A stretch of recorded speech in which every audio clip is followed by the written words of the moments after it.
같이 모든 사람 길 찾아 헤맨다. 자비하신 하나님 독생자를 보내사 너를 지금 부르니 나오라.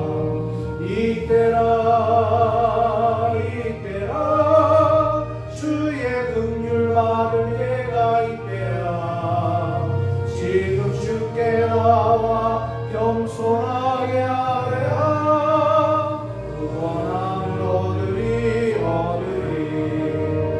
험한 십자가 위에 달려 돌아가신 주 다시 살아나셨네. 기쁘라. 죄인 구원하실 때 어서 주께 나와 주신 은혜 구하라 구하라. 이때라 이때라 주의 긍휼 받을 때가 이때야. 지금 주께 나와 겸손하게 아뢰라. 주와 구원하리 얻으리.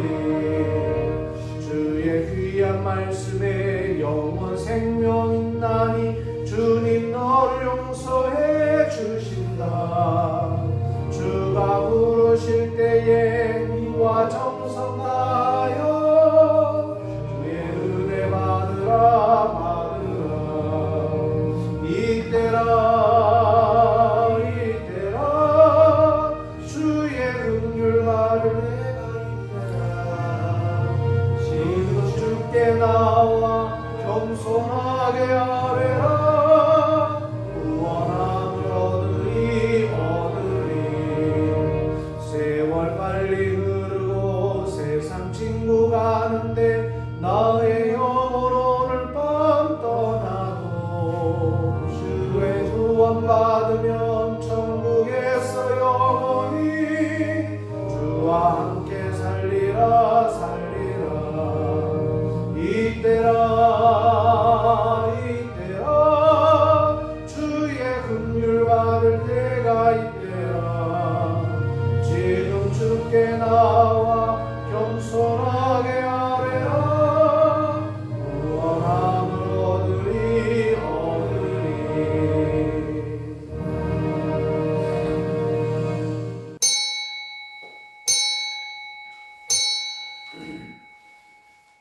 이 시간 우리 합심해서 기도하는 시간을 갖겠습니다. 하나님, 오늘 우리가 예배할 때 하나님이 받으실 만한 거룩한 예배 되게 해달라고, 하나님 받으실 만한 그 예배에 우리가 믿음으로 응답할 수 있도록, 또 믿음으로 반응할 수 있도록 예수의 이름을 부르짖을 때에 정말 간절하게 이 시간 한번 우리 기도하는 시간 갖겠습니다. 하나님, 일주일 동안 지었던 모든 죄들을 회개합니다. 고백합니다. 주께서 오늘 예수 그리스도의 거룩하신 피로 깨끗게 해달라고 우리 참회의 기도 합심해서 하나님 앞에 드립니다. 아버지, 주여 감사합니다. 주께서 인정해주시고 주께서 인도하여주셔서 오늘 주의 전에 나와 예배하는 우리의 예배를 받으시고 하나님의 오신 역사 우리의 삶에서 일어날 수 있도록 하나님 역사하여 주시고 인도하여 주시옵소서. 주여, 하나님은 영이시니 예배하는 자가 영과 진리로 예배할지니라. 아멘. 은혜로우신 아버지 하나님, 하나님의 은혜를 감사합니다. 오늘 주께서 우리를 주의 전에 부르시고 이제 오늘도 예배로 인도하시니 감사합니다. 오늘 살아있는 예배, 정말 주님 앞에 진정으로 우리 몸과 마음 또 모든 것을 다 정성 들여 드리는 이 예배를 하나님 흠양하여 주시고 하나님께 거룩함이 되게 하시고 기쁨이 되게 하시고 우리에게 하나님 그 예배로 인하여 영광 돌려지는 귀한 시간 되게 하여 주옵소서. 하나님, 이 예배의 시종을 주께 의탁합니다. 오직 성부 성자 성령께서 함께 하시는 거룩한 예배로 역사하여 주시옵소서. 감사를 드리며 예수님의 이름으로 기도하옵나이다. 아멘.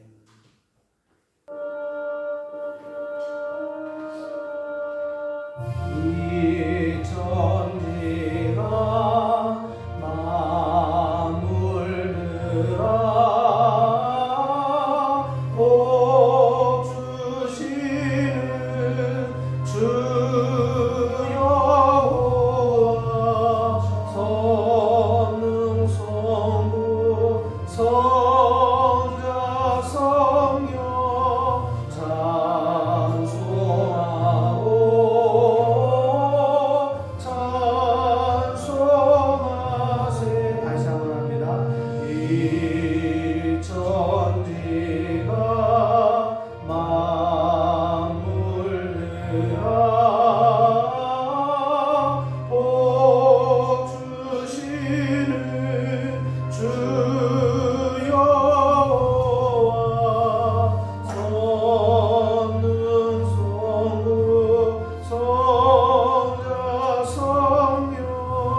사철의 봄바람 불어있고 하나님 아버지 모셨으니 믿음의 반석도 든든하라.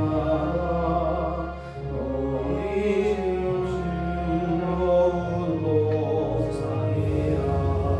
고마워라 빈마을에 예수만 섬기는 우리 집. 고마워라 빈마을에 복되고 즐거운 하루하루. 어이 우리를 보시고 농인을 사랑에 묻혀있고 기쁨과 슬픔도 같이 하니 안간에 놀아도 천국이라. 고마워라 임마누엘 예수만 섬기는 우리 집. 고마워라 임마누엘 복되고 즐거운 하루하루. 아침과 저녁에 주하여 다 같이 일하는 온 친구가 환상에 흘러서 먹고 나서 여기가 우리의 나원이야. 고마워라 임마누엘 예수만 섬기는 우리 집. 고마워라 임마누엘 복되고 즐거운 하루하루. 나는 전능하신 아버지 하나님 천지의 창조주를 믿습니다. 나는 그의 유일하신 아들 우리 주 예수 그리스도를 믿습니다. 그는 성령으로 잉태되어 동정녀 마리아에서 나시고 본디오 빌라도에게 고난을 받아 십자가에 못 박혀 죽으시고 장사되지 사흘 만에 죽은 자 가운데서 다시 살아나셨으며 하늘에 오르시어 전능하신 아버지 하나님 우편에 앉아 계시다가 거기로부터 살아있는 자와 죽은 자를 심판하러 오십니다. 나는 성령을 믿으며 거룩한 공교회와 성도의 교제와 죄를 용서받는 것과 몸의 부활과 영생을 믿습니다. 아멘.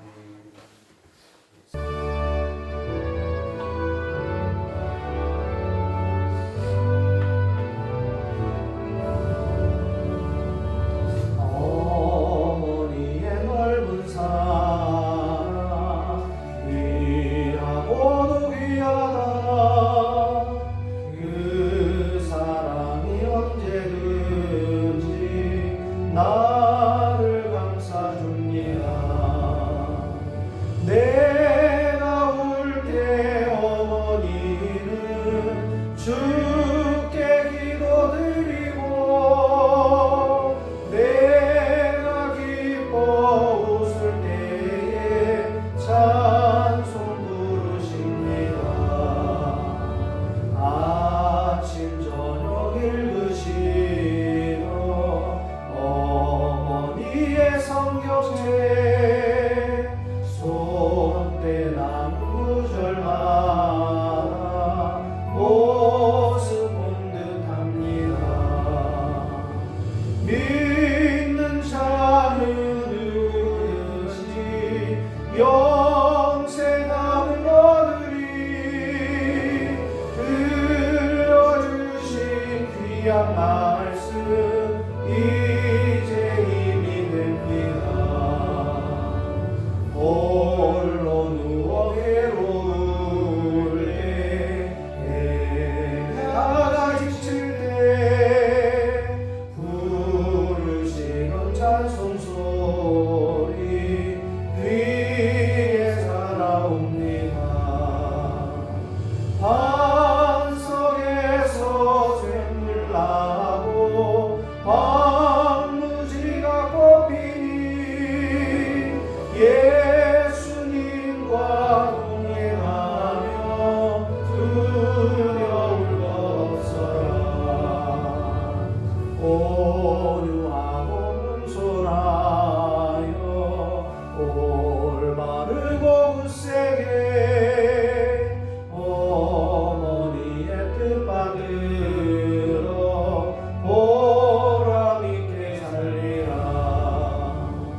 아버지, 사랑하는 자녀들이 주님 앞에 나올 때 빈손 들지 아니하고 귀한 예물을 주님 앞에 드립니다. 10의 1조를 드리며 감사의 예물을 드립니다. 또 주님 앞에 주일 헌금과 또 목적 헌금, 선교 헌금, 구제 헌금을 드린 모든 손길 기억하여 주시고 저들의 삶의 형통과 부유하심으로 넘쳐나게 하시고 저들이 그리스도 예수 안에서 계획하고 생각하는 모든 것들이 이루어지는 놀라운 역사 있게 하여 주옵소서. 우리가 하나님께로부터 받은 은혜가 너무 큽니다. 우리도 그 은혜를 갚을 수 있는 그런 환경과 여건을 우리에게 허락하여 주시고 특별히 그런 환경이 없다 할지라도 우리가 먼저 하나님을 경외하고 하나님을 섬기는 자들 될 수 있도록 하나님 도와 주옵소서. 은혜를 절대로 잊어버리지 아니하는 우리의 삶이 되게 하여 주옵소서. 귀한 물질 드린 손길마다 복 주시기를 원하오며 축복하오며 예수님의 이름으로 기도하옵나이다. 아멘.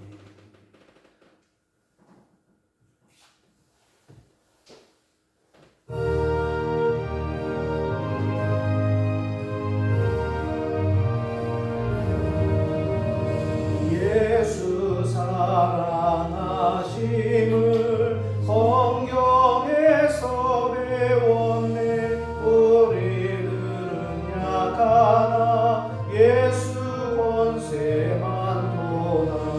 날 사랑하신 날 사랑하신 성경에 쓰였네. 나를 사랑하시고 나의 죄를 다시서 하늘 문을 여시고 들어가게 하시네. 날 사랑하신 날 사랑하신 성경에 쓰였네. 내가 연약할수록 더욱 귀히 여기사 높은 보좌 위에서 낮은 나를 보시네. 날 사랑하신 날 사랑하신 성경에 쓰였네. 세상 사는 동안에 나와 함께 하시고 세상 떠나가는 날 천국 가게 하소서. 날 사랑하신 날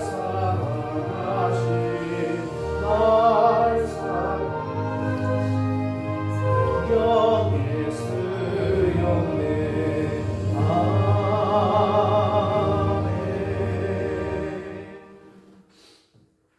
하나님의 말씀 보겠습니다. 사도행전 10장입니다.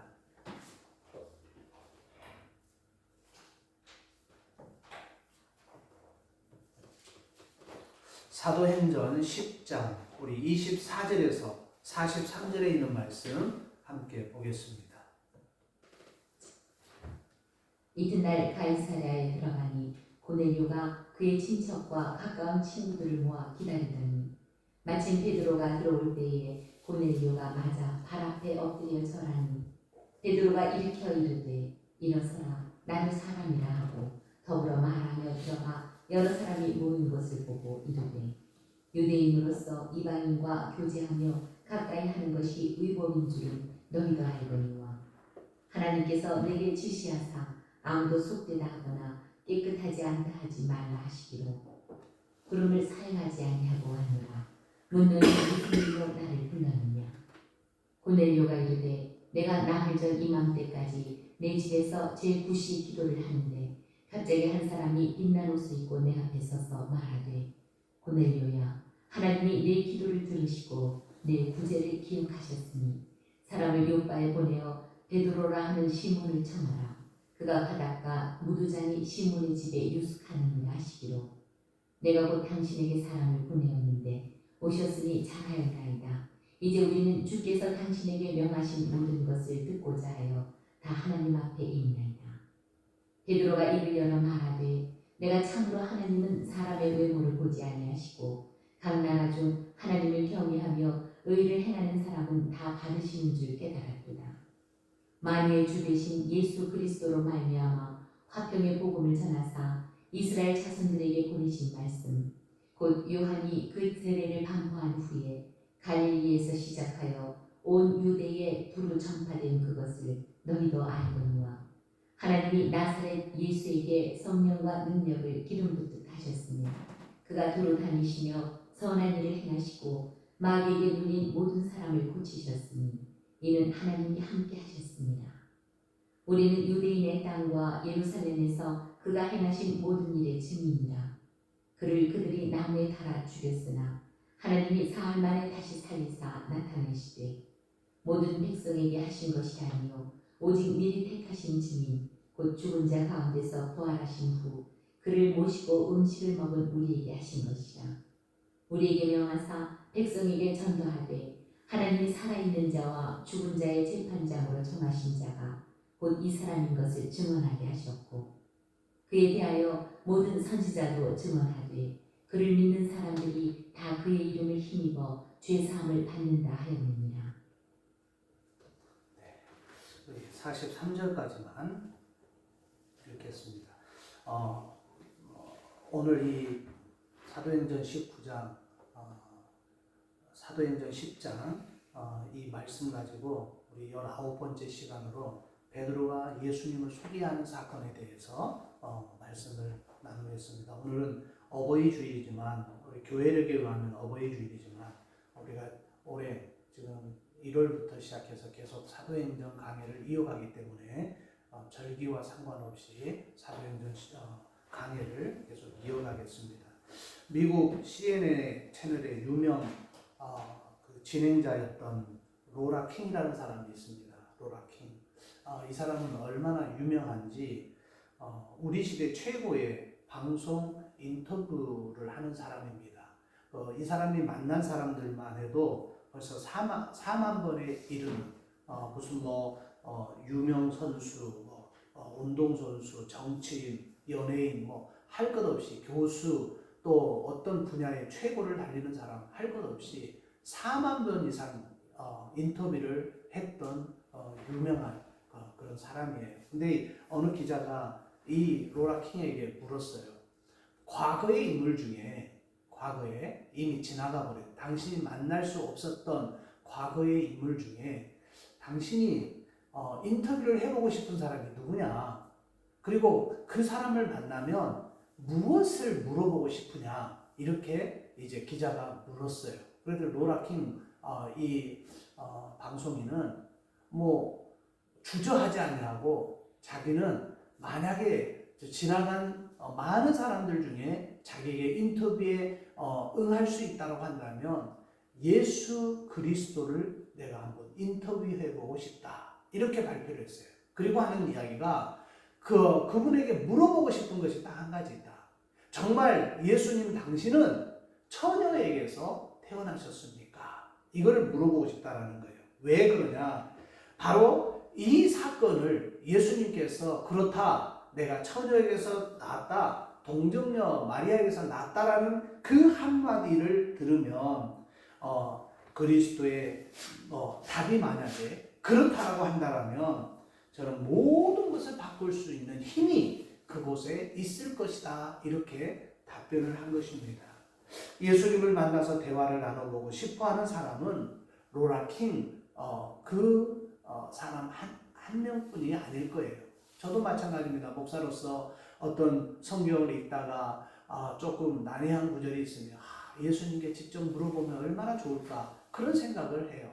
여러분들도 정말 예수님을 만난다면 나는 예수님께 어떤 물음을 무엇을 물어볼까 뭐를 질문할까 여러분 다 그런 생각들 하면서 살 것입니다.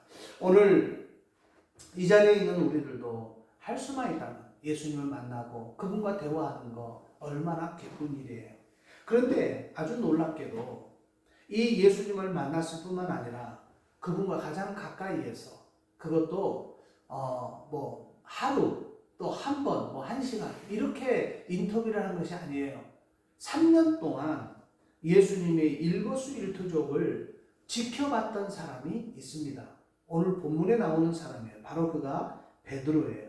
그리고 이 베드로를 가리켜서 우리는 예수님의 수제자다 이렇게 이야기를 합니다. 따라서 베드로는 모든 사람들의 부러움을 살 만큼 정말 행복했을 거라고 저는 생각합니다.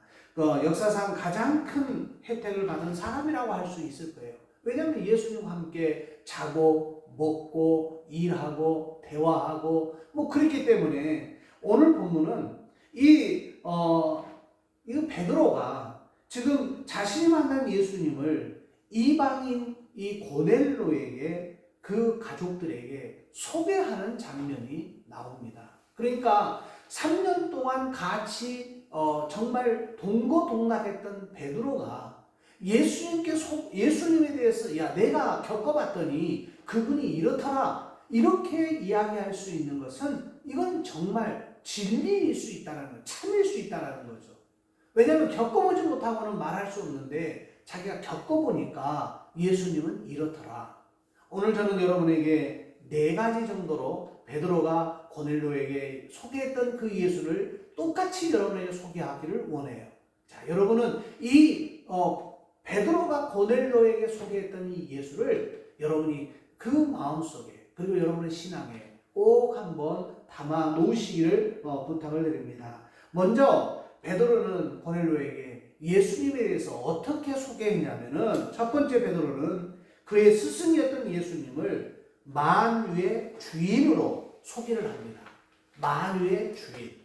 이 말은 무슨 말이냐면 베드로는 이렇게 이야기해요. 만유의 주 되신 예수 그리스도로 말미암아. 여기에 만유의 주라는 표현은요. 모든 것의 주인이라는 겁니다. 그러니까 모든 사람의 주인으로서 이렇게 해석해 볼 수 있다라는 거예요. 처음에 베드로가 예수님을 만났을 때요. 그는 예수님의 단지 평범한 유대인 중 하나인 줄 베드로는 알았을 거예요. 그래서 예수님도 그냥 유대인, 우리와 똑같은 유대인 중에 한 명이구나 그렇게 알았어요. 예수님을 말씀을 잘 가르치는 유명한 랍비 정도로 랍비들하고 대화를 해도 예수님이 전혀 꿀릴 것이 없고 밀리는 것이 없으니까 예수님은 유명한 랍비 정도 되겠구나 이렇게 처음에 생각했을 수도 있어요. 그러나 베드로가 예수님과 함께 하는 시간이 길어질수록 그 예수님의 대화가 또 예수님의 말씀이 늘어나면 늘어날수록 예수님이 어떤 분이신지 그분의 진짜 정체를 이제 깨닫게 되었다라는 겁니다. 그 깨닫게 된 것이 무엇이냐? 베드로는 예수님이 하나님의 아들이심을 발견하기 시작한 거예요. 그리고 그 깨달음은 그의 인생 전체를 바꾸어 놓을 정도로 엄청난 사건이 됩니다. 천지를 창조하신 창조주 하나님은 이 세상 모든 것의 주인이라고 베드로는 고백하고 있는 거예요. 하늘과 바다 그리고 땅과 그 가운데 기어 가득한 모든 것들이 다 하나님의 소유라는 것입니다. 해와 달 그리고 무수히 많은 달들도 별들도 주님의 것이라는 거예요. 푸르는 나무와 쥐저귀는 그 많은 우는 새들 또 주님의 것이라고 고백하고 있는 겁니다. 저와 여러분 이 세상 모든 사람들도 다 주님의 소유라는 거예요. 천지를 창조하신 하나님 아버지의 이름이 바로 예수님이라는 거예요. 그래서 지금 베드로는 고넬료에게 예수님을 소개하면서 가장 먼저 하나님의 아들이신 예수님께서 세상의 주인이자 우리 모두의 주인 되신다고 지금 소개하고 있는 겁니다. 자, 그러면 여러분은 그 베드로가 고넬료에게 소개했던 그 예수가 이제 만유의 주라고 말하는 그리고 우리의 주인이라고 지금 소개하고 있는데 진짜로 예수가 우리의 주님이 되어 계시는가? 이걸 한번 우리에게 한번 물어볼 필요가 있는 거죠. 예수님께서 온 세상의 주인 되심을 받아들이고 계시냐는 거예요. 저와 여러분이. 앞서 말한 것처럼 로라킹은 예수님에 대한 하나의 질문과 그에 대한 대답 하나가 이 세상 모든 것을 바꿀 수 있다라고 그는 고백했어요. 이와 마찬가지로요. 우리가 예수님을 어떻게 생각하고 살아가고 있는가, 우리의 삶의 모든 것을 송두리째 변화시킬 수 있는 그런 계기가 무엇이냐는 겁니다. 이 세상 모든 사람들은 결코 두 가지 분류로 나누게 됩니다. 예수님을 내 삶의 주인으로 모시는 사람이 있고요. 또 한 부류는 그렇지 않는 사람들이 있어요. 또 교회를 다니는 많은 사람들이 예수가 나의 죄를 위해서 십자가에 대신 죽으신 구원자이심을 받아들이는 사람이 있는가 하면 의외로 여전히 예수를 내 삶의 주인으로 고백하고 그 주인 되시는 예수님 중심으로 삶의 모든 것이 변화하고 살아가는 사람은 정말 소수에 불과하다는 겁니다. 정말 많지 않은 것을 볼 수가 있어요. 예수를 믿는다는 것은요, 십자가에서 죽으시고 부활하신 예수님께서 내 영혼의 구원자 되심을 믿는 것이고, 동시에 예수가 내 삶의 주인 되심을 고백하는 것까지 포함시키는 것이 우리가 예수를 믿는다고 고백하는 그 고백 안에 포함되는 겁니다. 만약 우리가 예수가 구원자 되심을 고백하면서도 내 자신이, 한번 솔직히 고백해 봅시다. 내 자신이 내 삶의 주인이 되려고 한다면 어떻게 우리가 주님을 나의 주인이라고 고백했던 것이 완성될 수 있겠냐라는 거예요. 그런 진정한 의미로 예수를 영접한 사람이 아닐 것입니다. 참 그리스도인들은요, 자신의 삶의 소유권을 예수님께 양도한 사람들이 진짜로 예수 믿는 사람이라는 거예요. 그렇다면 이와 같이 예수님을 자신의 삶의 주인으로 모시고 살아가고 있는 사람들 삶 속에서 공통적으로 나타나는 한 가지 사건이 있습니다. 그게 뭔지 아세요? 그 특징이 있어요. 모든 사람들이 다 그렇지는 않지만은 바로 자기 중심성을 내어놓는 모습이에요. 그러니까 그건 무슨 말이냐? 인간은 누구나 살아가면서 무엇인가 선택할 때 각자의 기준이 있습니다. 그러나 그리고 그 기준은 대부분 자기 중심, 어떻게 보면 자기 만족, 또 자기가 살아있기 때문에 내리는 결론이 있어요. 이거는 도저히 내가 양보할 수 없다라고 아주 딱 선을 그어버리는 것들이 있어요. 그런데 진짜로 예수님을 나의 주인으로 모시고 사는 사람들이라면 자기 중심적인 사고를 바꾸어 버립니다. 내어놓는 거예요.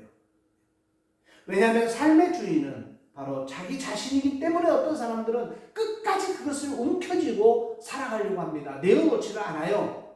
그러나 진정한 의미의 그리스도인들은 삶의 주인이 나에서부터 예수님께로 교체되었다는 겁니다. 이미 바꿔졌다는 거예요. 이와 같은 사람들은 자신의 삶 속에 주어진 선택지 앞에서 판단 기준을 나의 유익이 아닌 정말 내가 기뻐하고 나에게 어떤 혜택이 돌아오고 나에게 어떤 큰 이익이 오는 나의 유익이 아닌 예수님이 원하시는 길을 택하려고 노력한다는 것입니다. 그래서 자기 중심성을 내려놓는 것, 그리고 예수를 위하여 살아가는 것, 이것이 예수님을 주인으로 모시는 사람들의 공통적인 특징이라는 거예요. 자, 이런 삶 속에서 이제 공통적으로 나타나는 바로 그런 사람들이 나라는 자아에서, 나 중심에서 예수 중심으로 바뀌어가는 사람이라는 겁니다. 예수님께서 내 삶의 주인이 되심을 진심으로 고백하고 있습니까? 내 삶의 주인이신 예수님을 섬기며 날마다 그분을 위해 살아가고 있는가? 한번 우리는 반문해 볼 필요가 있어요. 그리스도인의 삶의 주인을 나에게서 예수로 바꾼 사람들이 진짜 그리스도인이라는 겁니다. 베드로는 예수님의 만유의 주, 이 세상의 모든 곳과 모든 사람들의 주인이 되신다고 지금 소개하고 있는 겁니다. 베드로는 이 믿음 위에서 살았어요. 그런 주인 되시는 예수님을 위하여 자기 중심성을 내려놓은 사람입니다. 갈릴리 바다에서 어부로서 고기 잡는 사람이었잖아요. 그가 제일 먼저 내려놓은 것이 뭡니까? 예수님이 나를 따라오라 했을 때 그들이 베드로가 내어놓는 것이 있어요. 배와 그물을 내려놓습니다. 배와 그물을 내려놓는다는 것은 자기의 직업 그리고 자기가 먹고 사는 문제를 내려놓았다라고 이야기할 수 있는 거예요. 자기의 유익을 내려놓은 것입니다. 또한 베드로는 주인 되시는 예수님을 섬기기 위해서 그의 모든 것, 심지어 그의 목숨까지도 내어놓은 거예요. 베드로와 같이 예수가 그의 주인 되심을 진실로 고백하는 사람의 삶에는요, 자기 중심성을 내어놓고 예수를 위해서 살아간 흔적이 이제 모든 영역에서 남게 된다는 것입니다. 우리의 삶은 어떤 흔적들을 남기고 살아왔습니까? 아직도 내 스스로가 삶의 주인이 되어서 자기 중심성을 내려놓지 못하고 살아가고 있지는 혹 않으십니까? 오늘 다시 한번 예수가 이 세상의 모든 것과 모든 사랑과 내 삶의 주인 되심을 고백할 수 있기를 여러분 축복합니다. 또 죽은 자 가운데서 부활하신 예수를 이 베드로가 소개하는데 베드로는 예수님을 죽은 자 가운데서 부활하신 분으로 소개합니다. 여기서 중요한 거 예수님이 죽었다라는 겁니다. 그리고 죽으신 그 예수님이 부활하셨다라는 사건이에요. 39절로 41절 말씀을 읽어보면 우리는 유대인의 땅과 예루살렘에서 그가 행하신 모든 일의 증인이라 그들이 나무에 달려 죽였으나 하나님이 사흘 만에 다시 살리사 나타내시니 모든 백성에게 하신 것이 아니요 오직 미리 택하신 증인 곧 죽은 자 가운데서 부활하신 후 그를 모시고 음식을 먹은 우리에게로 지금 하신 것이라 이렇게 고백합니다. 예수님께서 많은 사람들이 지켜보는 가운데 로마의 사형 제도인 나무 십자가에 못 박혀 죽으셨다라고 분명히 고백합니다. 나무로 된 십자가에 매달려 죽으셨다라는 거예요. 근데 예수님은 죽은 이후 아리마대 사람 요셉이 로마 총독 빌라도에게 가서 예수의 시체를 달라. 그랬더니 빌라도가 예수가 죽었느냐? 그래서 가서 죽은 것을 확인하고 이 아리마대 요셉에게 예수의 시체를 내어줍니다. 그러니 그 아리마대 요셉은 자기가 쓰려고 마련되어 있는 그 무덤에 돌을 깎아가지고 지금 만들어 놓은 그 무덤에 예수님을 안치하고 돌문을 막아놨어요. 그런데 예수님께서 3일 만에 정확하게 3일 만에 부활하신 겁니다. 이에 이 빌라도가 백부장을 불러가지고 이야기해도 예수가 죽었다고 이야기하고 또 그 지키는 사람들에게 물어봐도 예수가 죽었다고 분명히 이야기했거든요. 그런데 예수님께서 지금 확실한 죽음을 맞이했던 그분이 죽은 지 사흘 만에 3일이 지나자 하나님은 그를 죽은 자 가운데서 살리셨다라고 지금 베드로는 고백하고 있는 거예요. 그 후 부활하신 예수님은 부활의 증인으로 택하신 제자들에게 나타나서 함께 식사도 했다라는 겁니다. 예수님이 나타나셔서 너희들이 잡은 고기를 가져와라. 그럼 예수님이 직접 숯불에다 고기를 구워가면서 제자들에게 나눠주는 사건도 우리가 요한복음에서 볼 수 있다라는 거예요.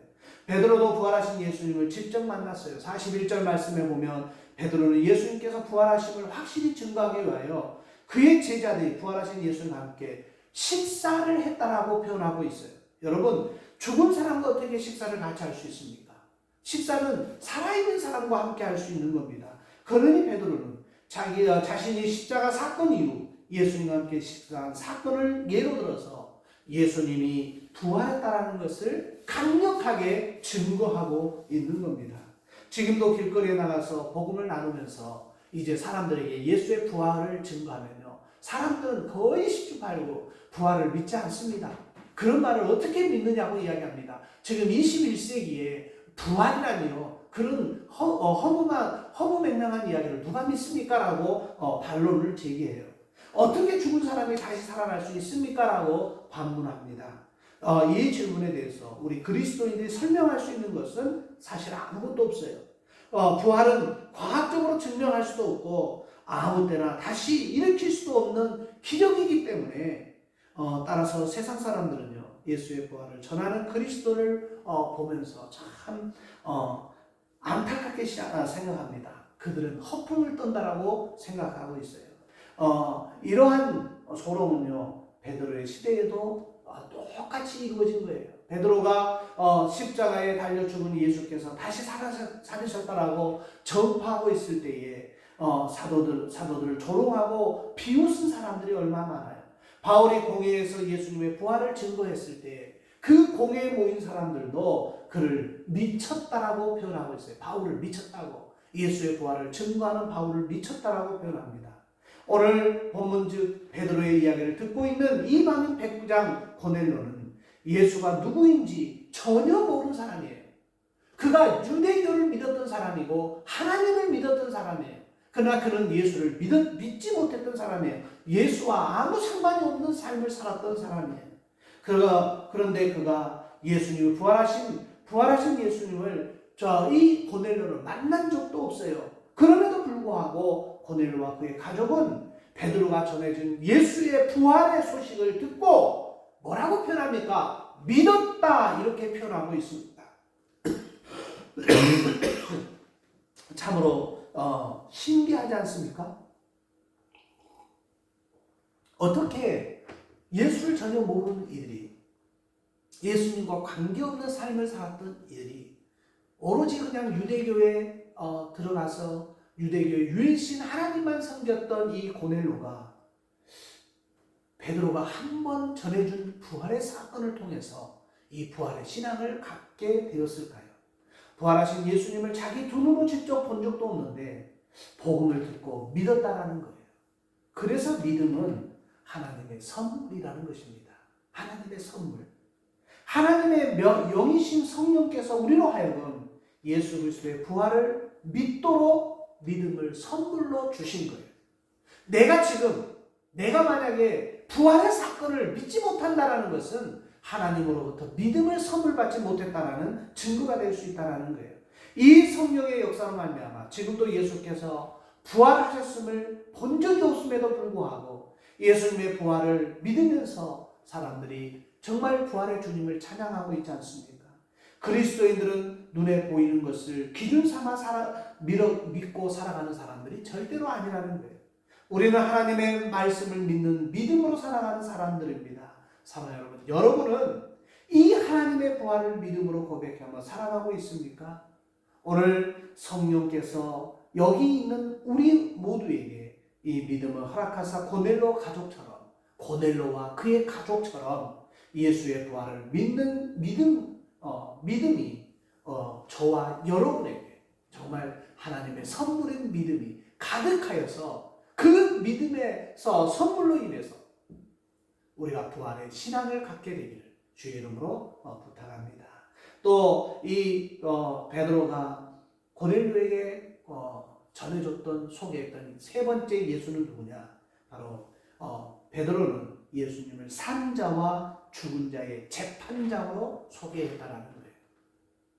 42절 말씀을 한번 보겠습니다. 우리에게 명하사 백성에게 전도하되 하나님이 살아있는 자와 죽은 자의 재판장으로 정하신 자가 곧 이 사람인 것을 증거하게 하셨고, 베드로는 하나님께서 지금 예수님을 산자와 죽은 자의 재판장으로 삼으셨다고 정하셨다라고 아예 딱 이야기를 하고 있는 겁니다.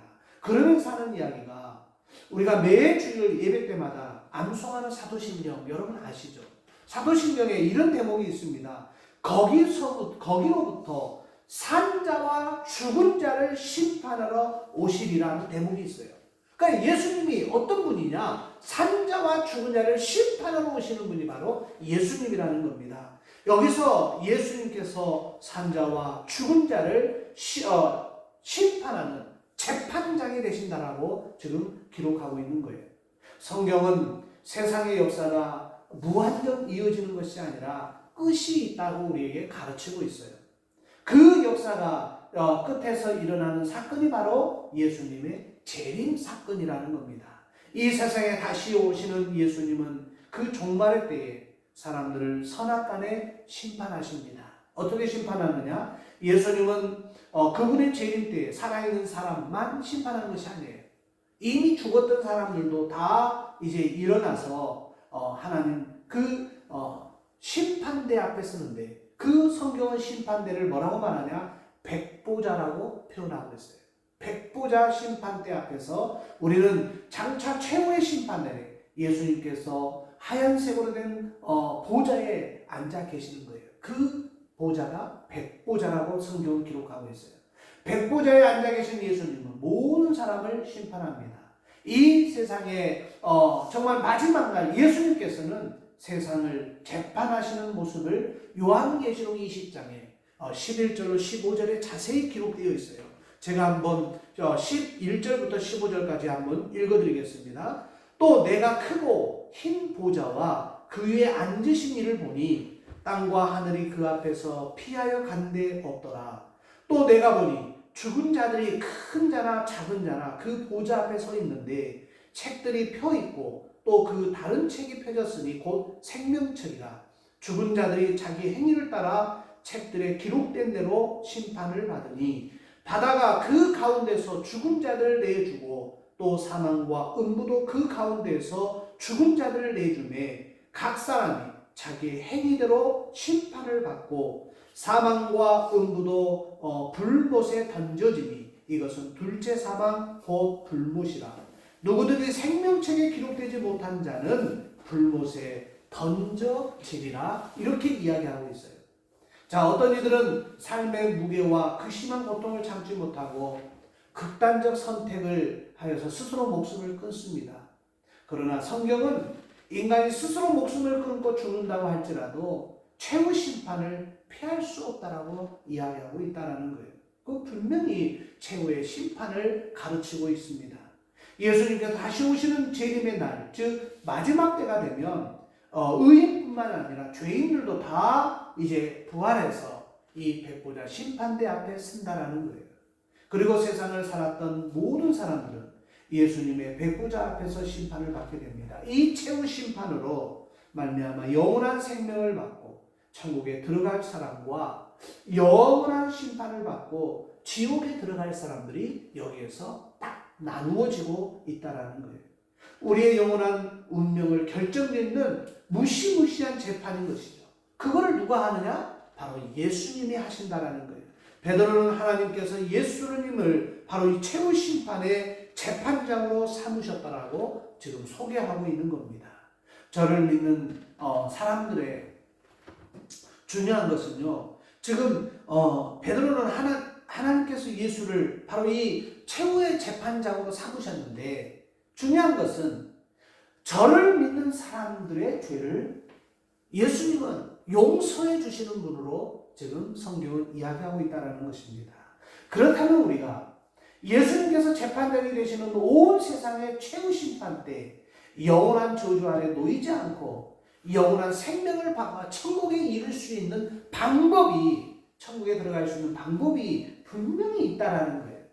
오늘 베드로가 고넬료에게 소개하는 예수님의 가장 핵심적인 부분이라는 겁니다. 그게 뭐냐? 베드로는 예수님이 만유의 주인이시요 죽은 자 가운데서 다시 부활하신 분이고 산자와 죽은 자의 심판장으로 예수님을 소개하면서 마지막 네 번째로 베드로는 예수님께서 저를 믿는 사람들의 죄를 용서해 주시는 분으로 지금 소개하고 있다는 겁니다. 굉장히 중요한 사건이에요. 어떻게 소개하고 있다고요? 43절에 그에 대하여 모든 선지자도 증언하되 그를 믿는 사람들이 다 그 이름을 힘입어 죄의 사함을 받는다 하였느니라. 가장 중요하게 지금 베드로는 이 고넬료에게 이야기합니다. 지금까지 들어보지도 못한 이야기를 하는 거예요. 하나님을 믿어서는 하나님으로는 이 심판대 앞을 통과할 수 없다라는 거예요. 어떻게 할 수 있느냐? 예수 그리스도를 예수님께서 저를 믿는 사람들의 죄를 용서해 주시는 분으로 믿고 그분을 따르면 이제 백보자 심판대 앞에서 그가 영원히 저주받지 아니하고 영원한 지옥으로 향하지 아니하고 그가 천국으로 향할 수 있음을 이야기하고 있다라는 것입니다. 베드로는 지금 예수님의 이름을 믿는 자들은 그의 이름으로 죄를 용서받는다고 증언하고 있어요. 우리들의 죄를 용서하는 것, 창조주 하나님의 이름이신 아들이신 예수님께서 인간의 몸을 입고 이 세상에 오신 가장 큰 목적이 바로 나와 여러분, 저와 여러분을 죄로부터 용서해 주기 위해서 그분이 친히 육신을 입고 이 땅에 오신 것입니다. 예수님은 우리를 죄로부터 구원하시기 위해서 이 땅에 오신 거예요. 앞서 우리는 예수님께서 이 세상 마지막 때에 산자와 죽은 자를 심판하시는 재판장 되심을 살펴보았습니다. 성경은 이 세상 모든 사람이 죄인이라고 말합니다. 따라서 본래 이 세상 그 누구도 최후 심판 때에서 선 사람들은 다 죄수의 신분으로 하나님의 영원한 진노를 받을 수밖에 없는 존재들이라는 거예요. 그러나 예수님은 또한 그분을 믿는 모든 사람들의 죄를 용서해 주시는 분이라는 겁니다.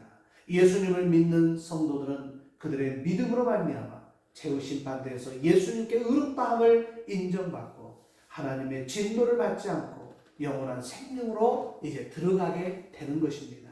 영원한 생명을 받아서 마땅한 그 영원한 그 벌을 받아 마땅한, 그리고 죽을 수밖에 없는 우리 인간들을 지금 죄인이 예수를 믿음으로 말미암아 하나님의 놀라운 은혜를 통하여 모든 죄를 용서받고 영원한 생명으로 옮겨지는 것, 이것이 성경이 가르치는 복음이에요. 복음. 이게 바로 요한복음 3장 16절이 우리에게 말하는 복음입니다. 복음이 뭐라고요? 영원히 멸망받아야 할 우리가 예수 그리스도를 믿음으로 예수로 말미암아 우리가 지옥으로 가지 아니하고 천국으로 옮겨진다는 것, 사망으로 가는 것이 아니라 생명으로 옮겨진다는 것, 이게 바로 복음의 핵심이라는 것입니다. 베드로는 이처럼 예수와 그를 믿는 모든 사람의 죄를 용서해 주시는 분이므로 예수님을 소개합니다. 예수가 십자가에 달려 돌아가심으로써 우리의 모든 죄가 용서받았음을 고백하고 있다는 거예요. 우리들도 이 예수님을 믿을 때 그의 약속하심에 따라 우리의 과거의 죄, 현재의 죄, 미래의 모든 죄까지도 다 용서받는다라는 것입니다. 이제 오늘 말씀을 한번 제가 정리해 봅니다. 베드로는 오늘 본문에서 예수님을 네 가지 모습으로 소개합니다. 그게 뭐냐? 만유의 주 되신 예수님, 만유의 주가 되신다는 거예요. 우리의 주인이 되신다는 겁니다. 그리고 죽은 자 가운데서 예수님이 다시 살아나셨다는 거예요. 부활의 예수님을 증거하고 있는 거예요. 그리고 산자와 죽은 자의 심판자 되시는 예수님을 소개합니다. 그분이 재판장으로서 백보자 심판대 앞에 딱 섰을 때에 그분은 우리를 믿는 자와 믿지 않는 자와 예수를 소유한 자와 예수를 소유하지 않는 자를 나눈다라는 것입니다. 가장 중요한 것은 저를 믿는 자의 죄를 용서해 주시는 예수님으로 소개하고 있다는 거예요. 그러므로 우리가 예수를 믿어야 된다는 것입니다. 예수는 누구십니까? 대한 질문에 대한 답은 우리들의 삶에 이 세상 모든 것을 바꾸게 된다는 것입니다. 그러면 사랑하는 여러분, 베드로가 고넬료에게 전해준 이 예수를 우리도 믿음으로 고백할 수 있기를 정말 바랍니다.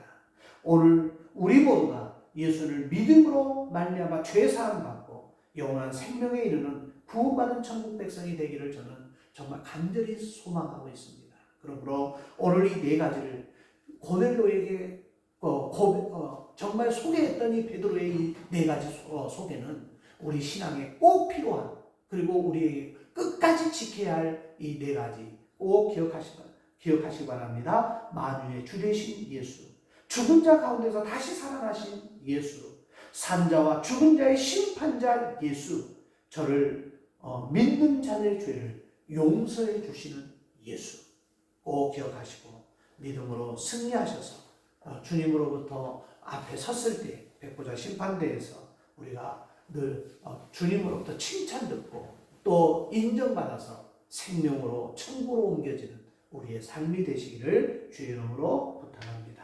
우리 함께 찬양하십시다.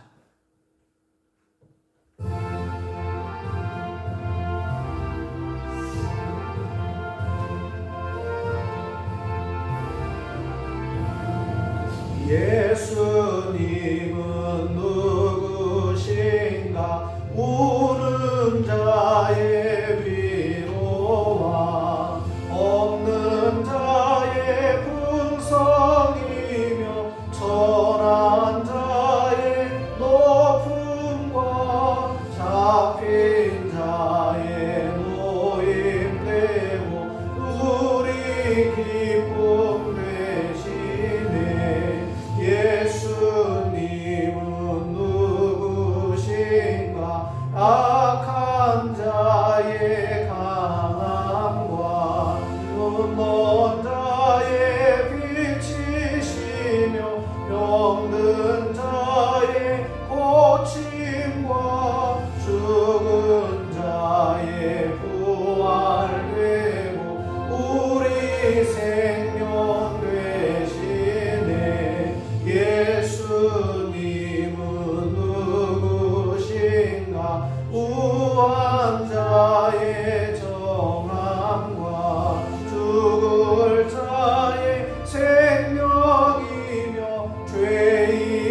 하나님 아버지의 극진하신 사랑과 성령님의 감화감동 내주교통 충만케 하시며 성령의 기름 부음의 역사가 오늘 베드로가 고넬료에게 소개했던 네 가지 예수를 내가 정말 믿고 그 믿음대로 주님 뵙고자 심판대 앞에 서리라 고백하며 결단하는 사랑하는 성도들 머리머리 위에와 저들의 가정과 일터와 생업과 학업 위에와 주님이 사랑하시는 꿈꾸는 교회와 이 나라와 이 민족 위에 이제로부터 영원토록 함께 있을지어다. 아멘.